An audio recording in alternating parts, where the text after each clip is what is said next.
नमस्कार, हमारे चैनल में आपका हार्दिक स्वागत है। क्या आप जानते हैं शूर्पणखा कैसे बन गई श्री कृष्ण की पत्नी? तो आइए आज हम आपको इसका रहस्य बताते हैं। दंडकारण्य के स्वामिनी शूर्पणखा ने भगवान श्री राम के महत्वपूर्ण कार्य निश्चरहीन करहु मही भुज उठाए प्रण कीन्हु विनाशाय च दुष्कृतम आदि में बहुत सहायता की है। जनमानस में शूर्पणखा की छवि राक्षसी होने, कामी होने, निर्ममता से नरसंहार करने की होने से वो घृणा की दृष्टि से देखी जाती है। करोड़ों जन्मों तक तपस्या करने के बाद भी ऋषि मुनियों को भगवत दर्शन का लाभ नहीं हो पाता, परंतु शूर्पणखा ने उनके दर्शन के साथ साथ बातें भी की तथा श्री राम ने उसकी लक्ष्मण जी से भी बात करवाकर भक्ति स्वरूपा आद्या शक्ति जगत जननी सीता माता के दर्शन भी करवा दिए। एक जिज्ञासा बनी रहती है कि आखिर शूर्पणखा ने ऐसा कौन सा पुण्य किया होगा जिससे उसे ये सौभाग्य प्राप्त हुआ। मनीषी व ज्ञानी जन हमेशा इसका चिंतन किया करते हैं। आइए शूर्पणखा के पूर्व जन्म का वृतांत जानते हैं। पूर्व जन्म में शूर्पणखा इंद्रलोक की नयनतारा नामक अप्सरा थी। उर्वशी, रंभा, मेनका, पूंजिका स्थला आदि प्रमुख अप्सराओं में इसकी गिनती थी। एक बार इंद्र के दरबार में अप्सराओं का नृत्य चल रहा था। उस समय ये नयनतारा नृत्य करते समय भ्रू संचालन अर्थात आंखों से इशारा भी कर रही थी। इसे देख इंद्र विचलित हो गए और उसके ऊपर प्रसन्न हो गए। तब से नयनतारा इंद्र की प्रेयसी बन गई। तत्कालीन समय में पृथ्वी पर एक वज्रा नामक ऋषि घोर तपस्या कर रहे थे। तब नयनतारा पर प्रसन्न होने के कारण ऋषि की तपस्या भंग करने हेतु इंद्र ने इसे ही पृथ्वी पर भेजा, परंतु वज्रा ऋषि की तपस्या भंग होने पर उन्होंने इसे राक्षसी होने का श्राप दे दिया। ऋषि से क्षमा याचना करने पर वज्रा ऋषि ने उससे कहा कि राक्षस जन्म में ही तुझे प्रभु के दर्शन होंगे। तब वही अप्सरा देह त्याग के बाद शूर्पणखा राक्षसी बनी। उसने दृढ़ निश्चय कर लिया कि प्रभु के दर्शन होने पर वह उन्हें प्राप्त कर लेगी। वही नयनतारा वाला मोहक रूप बनाकर ही शूर्पणखा श्री राम प्रभु के पास गई, परंतु एक गलती कर बैठी। वो यह कि पर ब्रह्म प्रभु परमात्मा परात्पर पर ब्रह्म को पति रूप में पाने की इच्छा प्रकट कर दी। तुम सम पुरुष न मोसम नारी, यह संजोग विधि रचा विचारी। मम अनुरूप पुरुष जग माही, देख्यहु खोजी लोकति हूँ नाही। ताते अब लगी रहयु कुंवारी, मनुमाना कपु तुम्हें निहारी। पर ब्रह्म को प्राप्त करने की एक प्रक्रिया होती है। भक्ति या वैराग्य के सहारे ही पर ब्रह्म को प्राप्त किया जा सकता है। शूर्पणखा भक्ति रूपा सीता माता और वैराग्य रूपी श्री लक्ष्मण जी के पास न जाकर सीधे ब्रह्म के पास चली गई। यह उसकी सबसे बड़ी गलती है।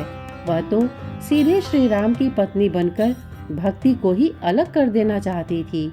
इसके अलावा वैराग्य का आश्रय लेती तो भी प्रभु को प्राप्त कर सकती थी, परंतु वैराग्य को भी नकार कर अर्थात वैराग्य रूपी श्री लक्ष्मण जी के पास भी न जाकर एवं अहंकार में आकर सीधे प्रभु के पास चली गई। उसमें अहंकार आ गया। वह कहती है, संपूर्ण संसार में मेरे समान कोई नारी नहीं। इसका अर्थ यह हुआ कि समस्त संसार में आपकी पत्नी बनने लायक मेरे समान कोई नारी नहीं है। अहंकारी को प्रभु मिलन संभव ही नहीं हो सकता। फिर भी उचित प्रक्रिया का ज्ञान कराने के लिए उसे वैराग्य रूपी लक्ष्मण के पास भेजा गया ताकि उसे प्रभु मिलन की सही प्रक्रिया ज्ञात हो सके। शूर्पणखा जैसी गलतियां कई बार हम लोग भी करते हैं। जैसे प्रभु के मंदिर में जाने पर हम लोग जहां अगरबत्ती का खाली पैकेट, नारियल की पॉलीथीन, माचिस की तीली, दूध चढ़ाकर दूध का खाली पाउच मंदिर परिसर में डस्टबिन में न डालकर जहां चाहे फेंक देते हैं। चैनल गेट में ही अगरबत्ती लगा देते हैं। नियत स्थान को छोड़कर पेड़ी पर भी दीपक लगा देते हैं। या भगवान के पैर के पास या शिवजी की जलाधारी के ऊपर ही दीपक रखाते हैं इत्यादि। इस प्रकार के 32 भागवत अपराध होते हैं। मंदिरों में जाकर इन 32 अपराधों में से एक भी अपराध यदि कोई करता है तो उस पर भगवान की कृपा तो नहीं होती है, अपितु वह ईश्वर का कोप भाजन अवश्य बन जाता है। वैरागी लक्ष्मण ने सोचा कि राक्षसी को वैराग्य तो आ नहीं सकता, अतः उसे पुनः प्रभु के पास भेज दिया। तब प्रभु ने कहा कि मैं तो भक्ति के वश में हूँ। तब शूर्पणखा भक्ति रूपा सीता माता के पास गई, परंतु वहाँ भी एक भागवत अपराध कर बैठी। सोचा प्रभु इस भक्ति के वश में है, अतः मैं इस भक्ति को ही खा जाऊं, भक्ति को ही नष्ट कर दूं। जबकि नियम यह है कि श्रद्धा भक्ति बढ़ाओ संतन की सेवा। अतः लक्ष्मण जी ने क्रोध में आकर उसके नाक कान काटकर अंग भंग कर दिया। तब शूर्पणखा के ज्ञान चक्षु खुल गए और प्रभु के कार्य को पूरा कराने विनाशाय च दुष्कृतम के लिए उनकी सहायिका बनकर प्रभु के हाथ से खर्व, दूषण, रावण, कुंभकर्ण, मेघनाद आदि निशाचरों को मरवा दिया और प्रभु प्राप्ति की उचित प्रक्रिया अपनाने के लिए पुष्कर जी में चली गई और जल में खड़ी होकर भगवान शिव का ध्यान करने लगी। आइए हम भी भगवान रुद्रेश्वर को प्रणाम करें। ज्योतिमत्री स्वरूपाय निर्मल ज्ञान चक्षु से ओम रुद्रेश्वराय शांताय ब्राह्मणे लिंग मूर्तये। तो आइए अब जानते हैं कि आगे क्या हुआ, कैसे शूर्पणखा श्री कृष्ण की पत्नी बनी।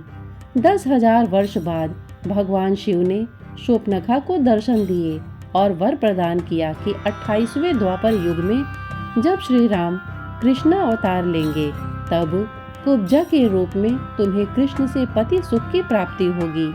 तब श्री कृष्ण तुम्हारी कुबड़ ठीक करके वही नयनतारा अप्सरा का मनमोहक रूप प्रदान करेंगे। जय सिया राम।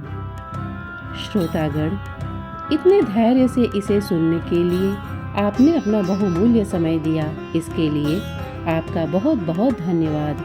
नमस्कार।